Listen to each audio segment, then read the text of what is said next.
the garage. I guess props to the motor, but yeah.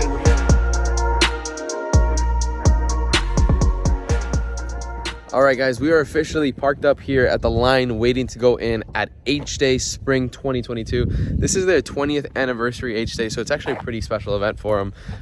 As of right now, we thought that we could get in at 12. The actual event opens up at 4. It's Friday, so we're just gonna set up, drop off, and get everything all situated for tomorrow. That way we can come in, compete nice and easy tomorrow. That being said, we're working on some stuff in the meanwhile, and let me show you what we're doing.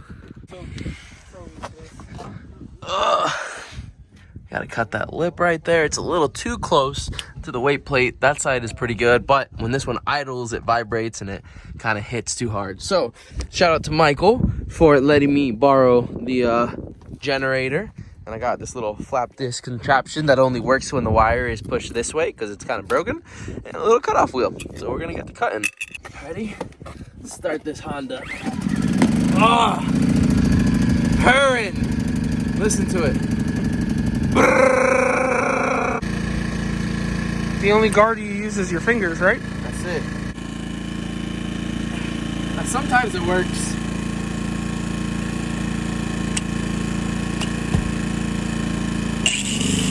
There we go. Now we cut. We just have to get this at the right angle.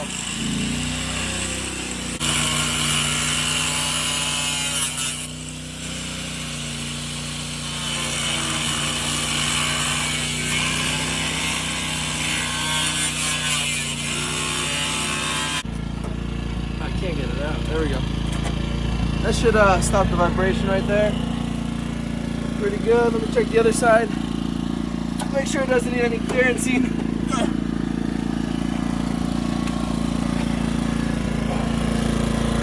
Oh, we're looking pretty good, boys. I think we're ready to rock and roll.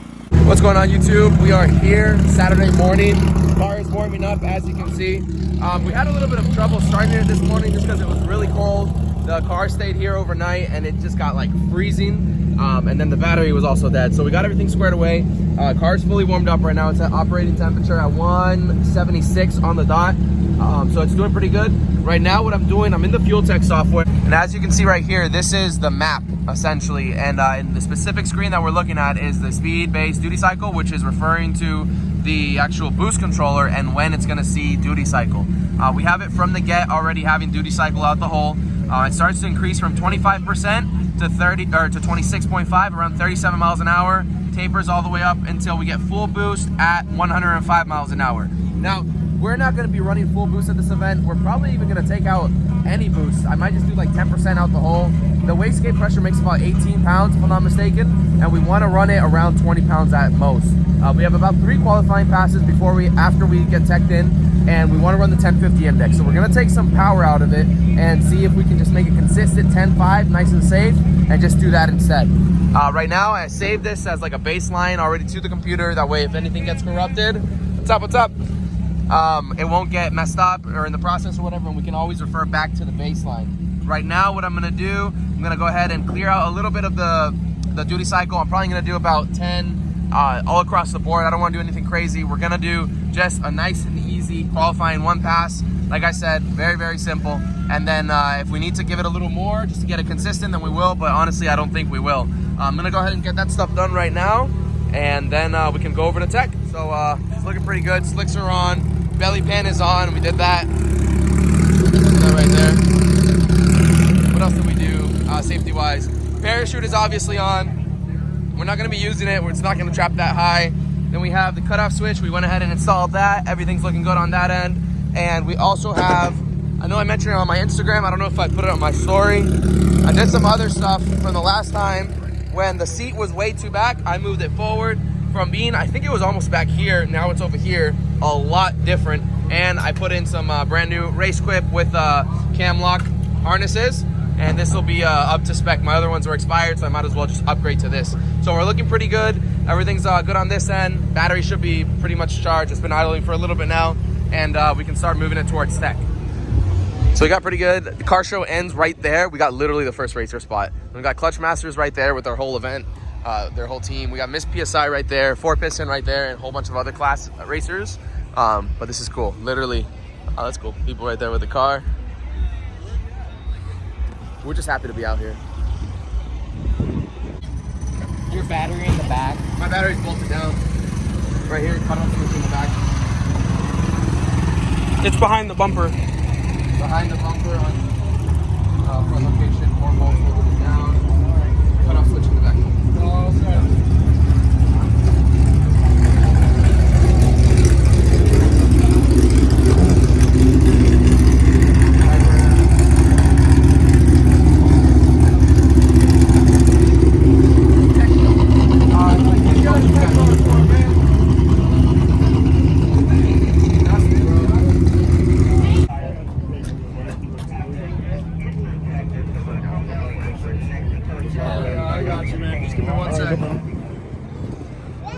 So we're getting teched in right now to go over safety stuff, obviously battery placement and proper mounting of it. If it's in a different position from stock, I believe it requires you the cutoff switch, which is why we added that earlier, and other stuff obviously needs to be checked. So we're in the 1050 index like we went over already. He's marking our color down so the people at the tower know who we are, and people that are in the staging lanes know that we're in the proper class at the right time, and simple stuff like that. So after this we should be good, and go back to the tent, relax until around 2 p.m. when racing starts. Walking around, checking out the car show. We just stopped by S1. We're gonna go back a little bit later as well. This car I remember from like 3 years ago. Oh yeah, my peoples. Always super clean, done up, I love it. We're gonna go back to the tent right now because it's a little bit of drizzling. Should clear up in the next hour or so, it's what they said. We'll pass by S1 Bill again later, hang out with them. About an hour and a half, 2 hours until first qualifying pass, and we should be cleared up by then, and we'll update then. Talk about a clean sport front style car. KLM forward facing manifold, gorgeous. Look at that intercooler work. Zeddy car, amazing.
So we went up, you guys saw the outside pass footage, you guys saw the in-car footage.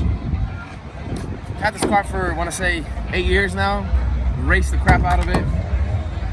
This is the first time I 1-2-1 this car. 1-2-1 the car. I moved the seat about 4 inches forward, and it sounds like an excuse if I say that's the reason. I 1-2-1 the car, simple as that. We're gonna move the seat back now. We're looking at the logs. The highest RPM that it hit, here, I think I'm at, hold on, I wanna get to where this wheel speed is. Okay, 3 miles an hour right there. There is 0 miles an hour. I think burnout is somewhere back here. Oh, okay, so I'm going first, second, and then I shift that second, and right here, the peak goes from 9,000 RPM. I shift at like 90, what did I shift at? 9,700 RPM I shift at.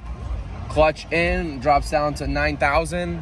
Clutch out, 10,006, 11,000, 11,8, 12,1. At the peak, it hit 12,300 RPM. 12,300 RPM, this freaking car. Luckily, clutched in, pulled out, back into neutral. RPM drops, obviously. Goes back in because I rev it, clear it, just to see if the engine is still good. This all happened like a split second. And then I cut the engine, just so it coasts. I turned around, turned the car back on, got my slip, came back. Engine sounds good. I'm letting it cool off right now. I'm gonna pull the plugs, look at stuff inside.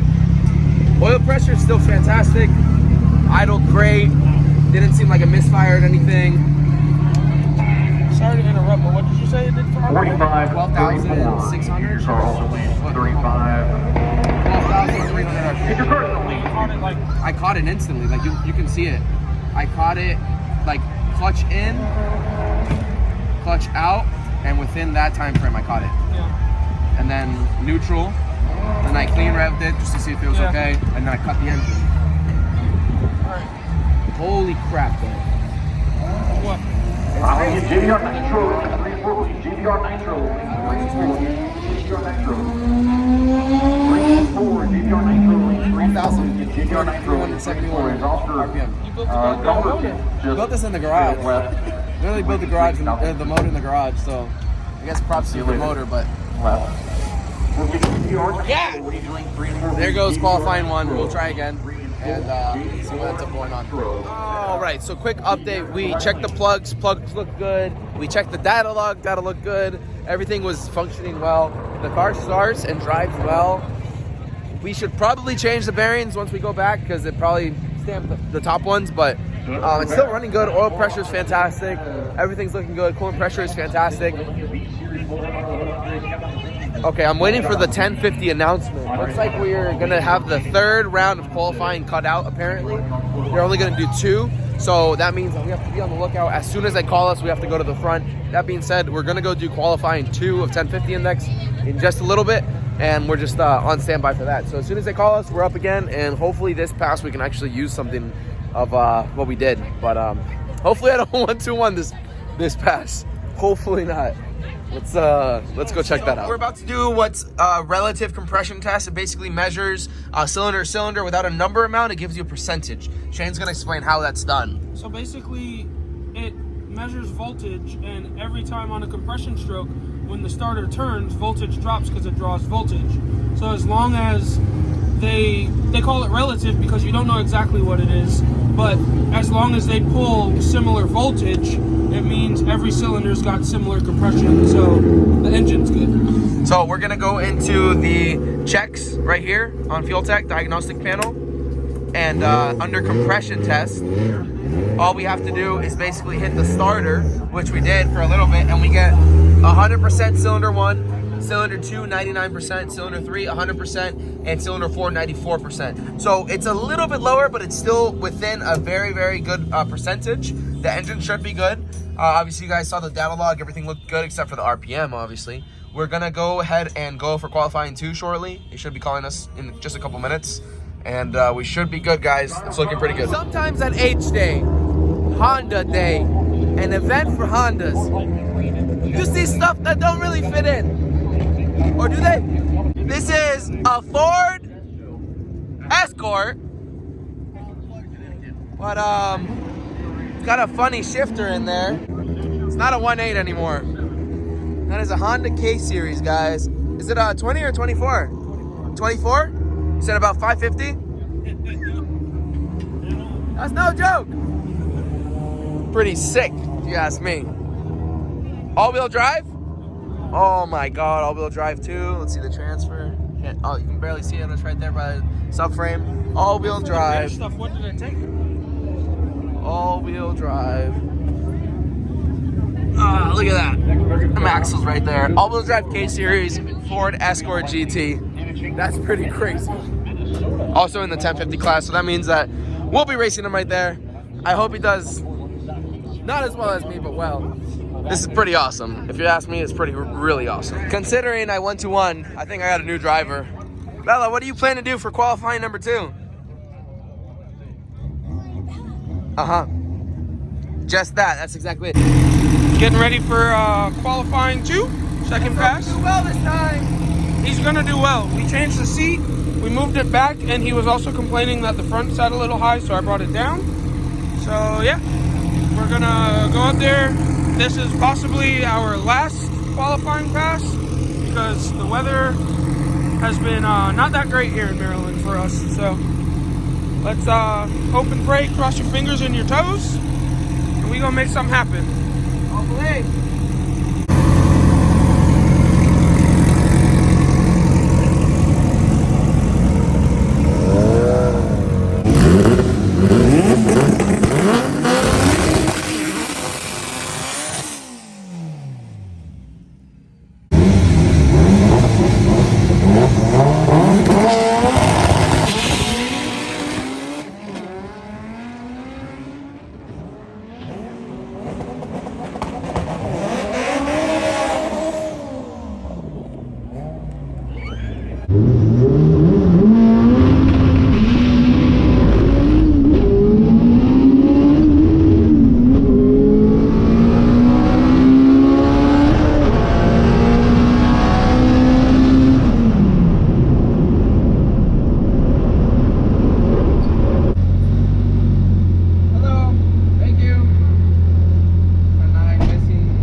We got done with qualifying 2. Qualifying 2 actually went much better than qualifying 1. Did not 1-2-1 at this time, thankfully.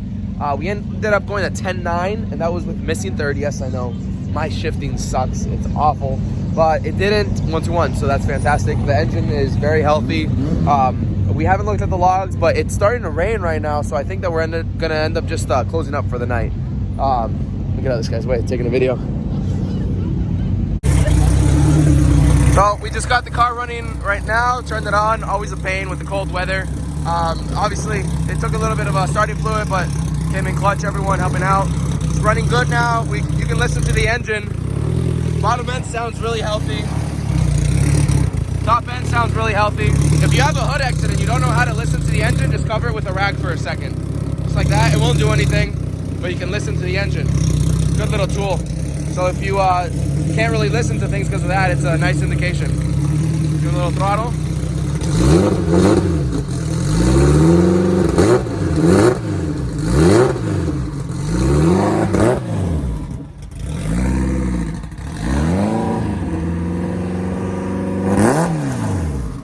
So it sounds good.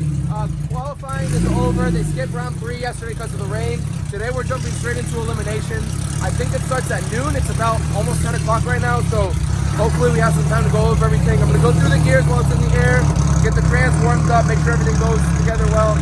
I'm not so confident about the shifter, but we're going to give it a shot. So now that it's starting to warm up, we can start doing that. Just a couple minutes, we'll go through the gears.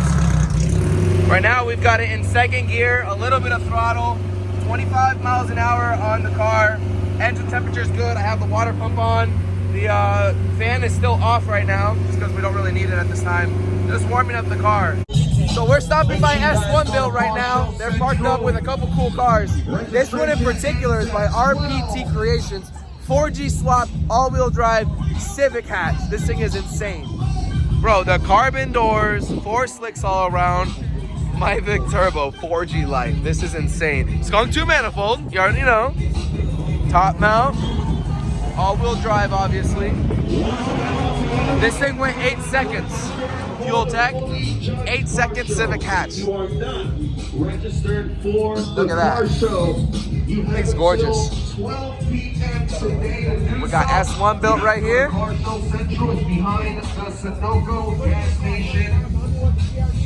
Good morning. Let's check out some of their stuff over here.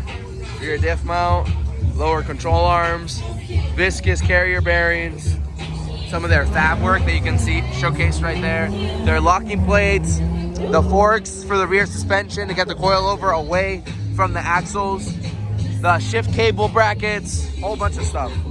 They're doing a lot of drive shaft kits now, so this is basically this is the DIY kit, right? DIY kit that they were doing. Bigger joints. Big joints. It's not gonna snap like the little OEM stuff. And those billet ones. I was just vlogging right here. A vlog within a vlog. That's cool. Out of all things to happen, a bird poops on it. How the heck did he manage to do that? The gap's right here, and he pooped right there. Bro, where are you coming from? He probably came inside and pooped on purpose. Sabotaging birds. So we just went into the software of Fuel Tech. We added 5% more duty cycle from where it was after about 50, 60 miles an hour. That should be getting out of first gear about halfway through second, if I'm not mistaken, or around beginning of second when it starts to taper upwards. From that point forward, after about 105, I want to say, or 101, it adds another 5, so it's 20% duty cycle. That being said, we should come out the hole around 580, high 500s at most. And then taper into like a 620 around there. Not anything crazy, but just to get a little more power in the event that we need to shift a little slower. We were obviously having more problems with the shifting of it with the PPG, and I kind of want to cover my bases with that. So weather's nice, no rain, everything's looking pretty good. We have about half an hour before Eliminations round 1 starts. We just warmed up the car right now, got it idling and spinning the trans in the air. That way everything's ready to go. Got suited up, and we're almost ready to go up in just a few minutes. Guys, we're in the staging lanes right now, Elimination 1. We had a little issue with the tire. So far, this tire has gone empty twice today in the span of like 5 hours. So we keep on filling it up. It's at like 20-something PSI right now just to get it across the lanes. It takes a while to do it, so we're thinking it might have a slow leak either at the bead somewhere or maybe even like a hairline pin or whatever. But that being said, we removed the pin off the parachute. We haven't done any testing with the parachute yet, so worst case scenario, if something happens with the front wheel, if it lowers and nosedives right there, we can always pull the pin on the parachute, let it try to straighten out again. So we're hoping nothing happens. They called us up, we had to come up quick. If by chance we do this elimination round and everything's good in the pits, we're gonna take the wheel off and see if we can find a leak or something. But as of right now, it's kind of just playing it by ear. We're hoping that it's not much, but you know, rather safe than sorry. We have the parachute ready just in case.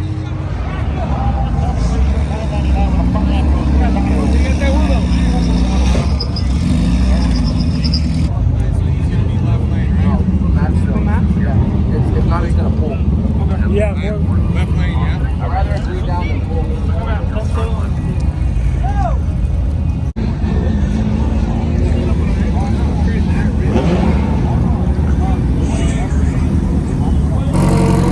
All right, we're in line. First round eliminations. We're going up against the silverish, greenish EK hatch. He broke out in in qualifying. He went 10:42. So we'll see. We went 10:90. So as long as the car does well, we should be all right. So let's see how she does.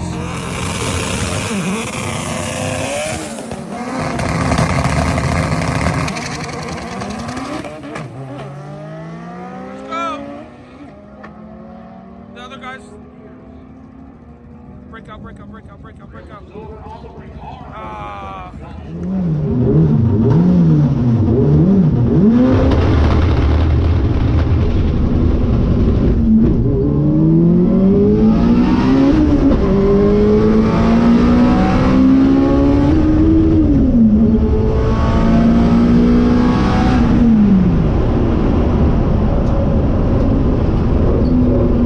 Got eliminated. The car wheel hopped like crazy, and yeah, it was bad at 18660. So I let off right there and tried to get back into it. It was already too late. So I went in 11.5. Yeah, I got into like third gear and the car's gone, and I'm like, I can't chase it down unless I have more boost right now. It's whatever. Huh? I just gotta have a button to add more boost. Duty cycle. All right, Bobby, I'll see you. How did you do? Next round? Hell yeah, dude, that's awesome. Awesome.